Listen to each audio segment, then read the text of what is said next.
from ABAC Group. This video is about ultrasonic sensor.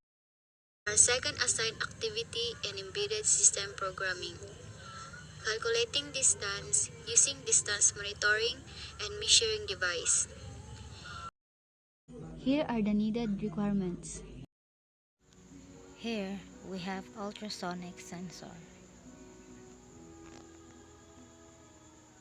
jumper wires,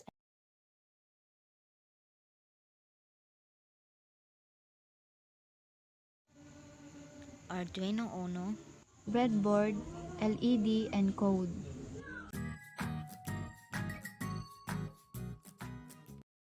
And this is our finished activity.